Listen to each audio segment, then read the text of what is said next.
Good morning, students. Now the next lecture for our alternators is armature reaction and its effect. Right. So armature reaction हमने DC machine में भी पढ़ा था. Armature reaction होता क्या? Armature reaction is nothing but it is the effect of armature flux on the field flux produced by the ampere turns. मतलब कि ये है कि हमने डीसी में देखा था कि किस तरह से मेरा जो जैसे ये यहाँ पे इस तरह से फील्ड थी, राइट. तो फील्ड जो फील्ड है इसका एक फ्लक्स प्रोड्यूस होता है, राइट. यहाँ फिर आर्मेचर था, फाइन.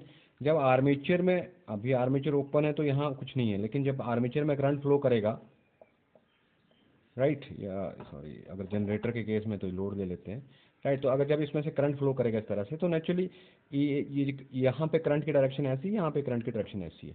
तो फ्लेमिंग राइट हैंड रूल जो हमारा है या हमारा थंब रूल बोलता है कि जिस डायरेक्शन में करंट हो, जैसे अगर ये डायरेक्शन ऑफ करंट है, ठीक है, इस तरह से, तो जो हमारी फिंगर्स होती हैं वो हमारी मैग्नेटिक फ्लक्स की लाइन्स होंगी, राइट. तो इसका मतलब मैग्नेटिक फ्लक्स की लाइन ऐसे को बनेगी, और अगर करंट हमारा ऐसे को जा रहा हो तो मैग्नेटिक लाइन्स ऑफ फ्लक्स ऐसे को बनेगी, फाइन. तो इसका मतलब यहाँ पे भी मैग्नेटिक फ्लक्स बनेगा, यहाँ पे भी मैग्नेटिक फ्लक्स बनेगा. अब ये फ्लक्स जो है इस फ्लक्स के साथ इंटरेक्ट करेगा, राइट.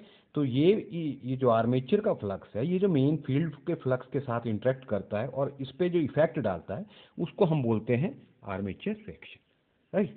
सो ये तो था डीसी के केस में, लेकिन अब हम लोगों ने देखना है कि जनरेटर के केस में ये किस तरह से इफेक्ट करता है. अब जनरेटर के केस में जो अब हम जब लोड लगाएंगे तो लोड जो है वो हमें पता है कि लोड हमारा रेजिस्टिव भी हो सकता है, इंडक्टिव भी हो सकता है और कैपेसिटिव भी हो सकता है.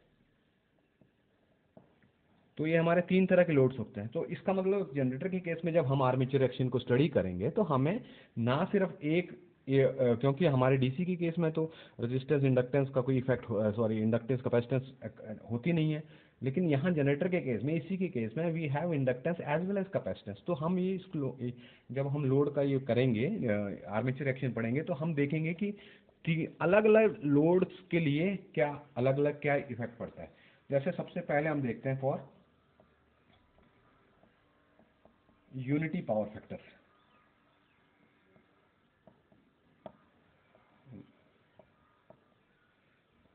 मतलब ये बोलता है कि जब मान लेते हैं कि लोड जो है उसका यूनिटी पावर फैक्टर है. अब मैं यहाँ पे एक जनरेटर आपको बना देता हूँ इस तरह से, राइट. तीन कंडक्टर मैं यहाँ पे ले लेता हूँ.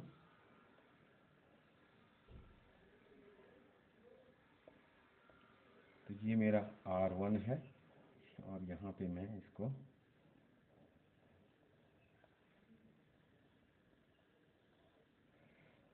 R1, तो ये मेरा R2 हो जाएगा.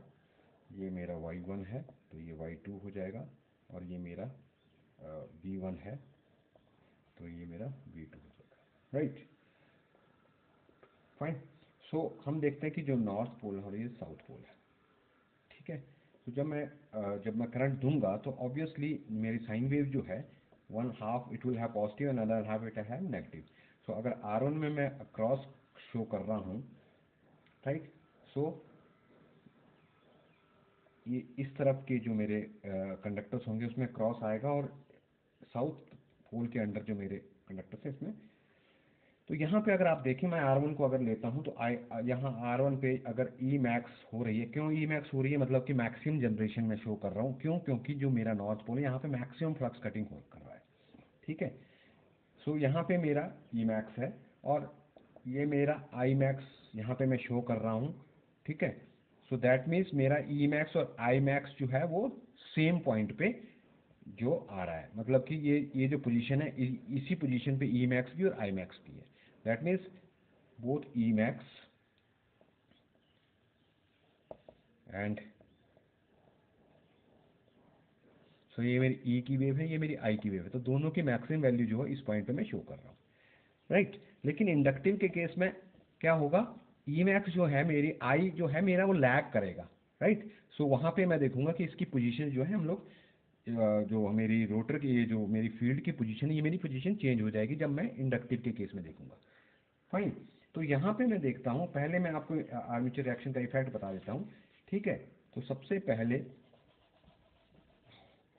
मैं जनरेटर बना रहा हूँ जिसमें मेरे जो कंडक्टर है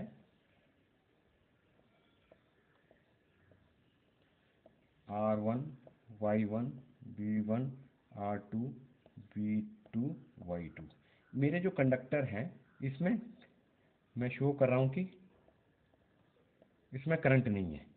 राइट, करंट क्यों नहीं है? क्योंकि यहाँ पे मेरे जो मेरा अल्टरनेटर है उसको मैंने ओपन रखा हुआ, तो ओपन रखा हुआ, जब तक ओपन रखूंगा तब तक तो करंट फ्लो होगा नहीं। ईएमएफ जरूर इंड्यूस हो जाती है, लेकिन करंट तभी फ्लो होता है जब सर्किट क्लोज होता है, मतलब यहाँ पे लोड लगा। तो अभी मैंने लोड नहीं लगाया हुआ है, तो यहाँ पे मैं शो करता हूँ कि मेरी जो नॉर्थ और साउथ है, ठीक है। तो यहाँ मैं नॉर्थ साउथ की जब फील्ड बनाऊंगा तो ऑब्वियसली फ्लेमिंग जो है, मैं मेरा राइट हैंड रूल जो है वो क्या कहता है कि नॉर्थ से मेरी पोल्स चलेंगे इस तरह से, ये मेरी इस तरह से फील्ड बनेगी। Okay, correct, I can show, ठीक है, ये मेरी इस तरह से फील्ड बनेगी। और दूसरे केस में मैं शो कर देता हूं आपको कि मेरे सिर्फ फील्ड फील्ड जो है वो अभी है नहीं, मतलब कि मेरा जो रोटर है इसमें कोई फील्ड मैं शो नहीं कर रहा हूँ, इसकी फील्ड नहीं शो कर रहा हूँ, और यहाँ पर मैं सिर्फ कंडक्टर्स की जो है,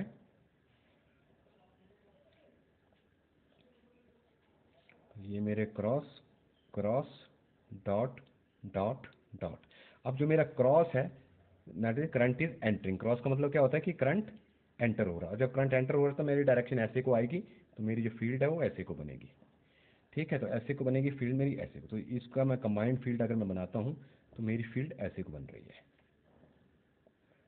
और डॉट्स के लिए, तो क्योंकि dots current is coming out, तो ये ऐसे को बनेगी, तो ये फील्ड ऐसे को बना लेता हूँ मैं, ऐसे को, ऐसे को और ऐसे को, राइट।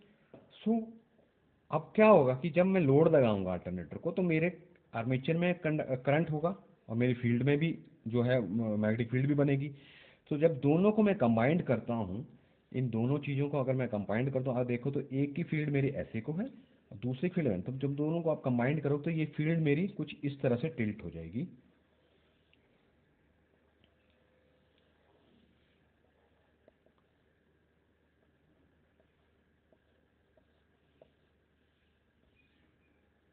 सॉरी, डॉट है, ये क्रॉस है, ये डॉट है। तो इनकी फील्ड बनाऊंगा तो मैं इनकी फील्ड कुछ इस तरह, और यहाँ पे मेरे जो हैं ये नॉर्थ साउथ भी आएंगे।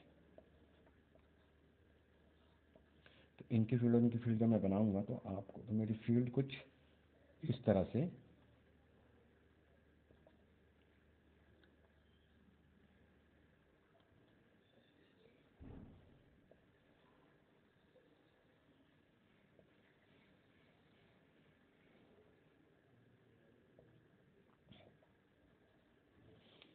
इन दोनों को जब आप कंबाइन करो तो ये मेरी फील्ड इस तरह से। तो आप देखें कि फील्ड जो मेन जो आपकी मैग्नेटिक फील्ड बन रही थी तो ये डिस्टॉर्ट हो जा रही है, राइट।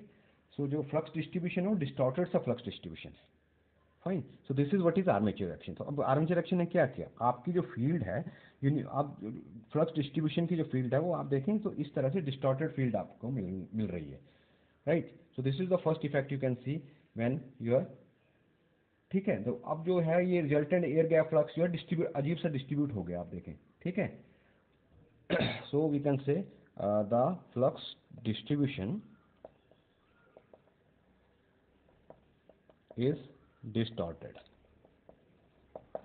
डिस्टॉर्ट हो गया। देखो ऐसे को ऐसे को, अच्छा वाला ये इस तरह से फील्ड बननी चाहिए थी। और अगर ये आर्मेचर की फील्ड में बनाऊं तो आर्मेचर की फील्ड में इस तरह से आनी चाहिए थी मेरी, लेकिन जब दोनों की फील्ड कंबाइंड हो गई तो नेट इफेक्ट फील्ड जो है इस तरह से बन रही है, fine.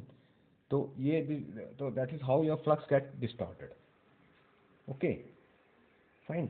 So this is what is armature action, and this is how your unity power factor load will have a effect of armature action, ठीक है। उसके बाद नेक्स्ट में हम देखते हैं कि सेकंड में हम देखते हैं for lagging power factor load.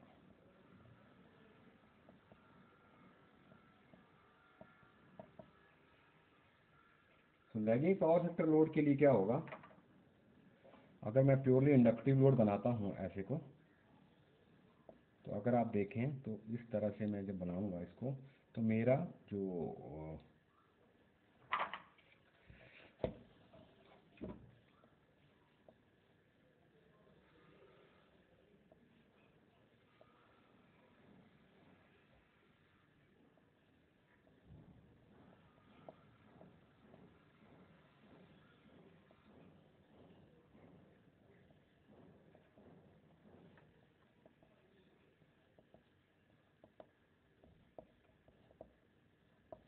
तो यहाँ पे इस तरह से आप देखें तो ये मेरा आई मैक्स यहाँ रहेगा और मेरा ई मैक्स जो है यहाँ पे आएगा, क्योंकि नॉर्थ अब यहाँ पहुँच गया। E max that means voltage current जो है वो 90 डिग्री, अगर मैं प्योरली इंडक्टिव केस देखूँ, लैगिंग पावर फैक्टर के प्योरली इंडक्टिव के केस में,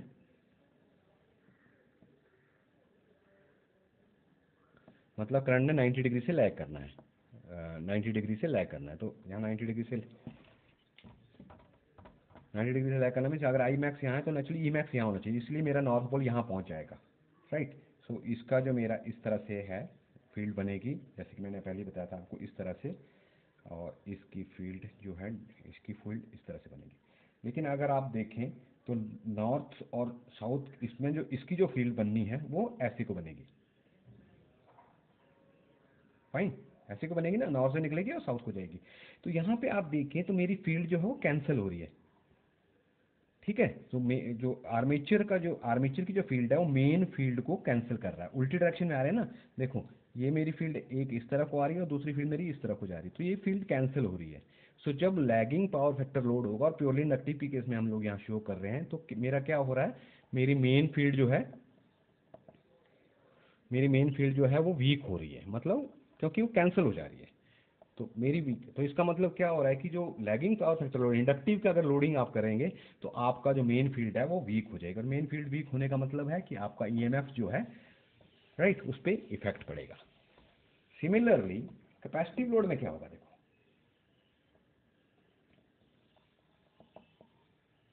कैपेसिटिव लोड ने करंट ने लीड करना है, ठीक है। तो करंट ने लीड करना है मतलब क्या होगा, अब करंट ने लीड करना, करंट तो आई मैक्स यहाँ है, ठीक है। तो करंट ने अगर लीड करना है आप 90 डिग्री, तो इसका मतलब मेरी वोल्टेज जो है वो 90 डिग्री पीछे को जाएगी, लैग करेगी। 90 डिग्री पीछे का मतलब कि मेरा नॉर्थ पोल यहाँ होगा, और क्योंकि ये यहाँ पे मैक्सिमम हो रहा है तो करंट मेरा आगे मैक्सिमम हो रहा है, राइट। सो मैं क्लॉकवाइज डायरेक्शन में शो कर रहा हूँ ना, तो यहाँ पे जब मैं फील्ड बनाता हूँ तो अगर आप देखें तो यहाँ पे क्रॉस की फील्ड है, यहाँ डॉट की फील्ड है, राइट। सो इसकी फील्ड तो अगेन वैसे ही बनेगी जैसे बन रही थी, इट विल बी अगेन इधर को और ये इधर को। अब आप फील्ड नॉर्थ और साउथ मैग्नेट की फील्ड को देखेंगे तो नॉर्थ ये इधर को चल रही है, राइट, और इधर को एंटर हो रही है। इसका मतलब क्या हुआ कि ये आर्मेचर की फील्ड भी ऐसे है और फील्ड जो मेन फील्ड है वो भी ऐसे है। तो फील्ड अब क्या हो रही है, field is getting stronger, field आपकी बढ़ रही है, ठीक है, मैग्नेटिक फील्ड स्ट्रांग हो रही है। तो एडिटिव फील्ड बोलते हैं इसको, एडिटिव, ऐड हो रहा है, फ्लक्स ऐड हो रहा है, हमारा यहाँ पे फ्लक्स ऐड हो रहा है, ठीक है। तो इंडक्टेंस के केस में फ्लक्स जो है आपका वो वीक हो रहा था, और जो है कैपेसिटेंस के केस में आपका फ्लक्स जो है वो लीड करेगा, मतलब कि फ्लक्स ज़्यादा हो रहा है, ठीक है। सो यहाँ पे अगर मैं इसको टर्मिनल वोल्टेज के साथ अगर मैं लोड का अगर डायग्राम बनाऊँ, तो यहाँ पे अगर आप देखें तो ये मेरा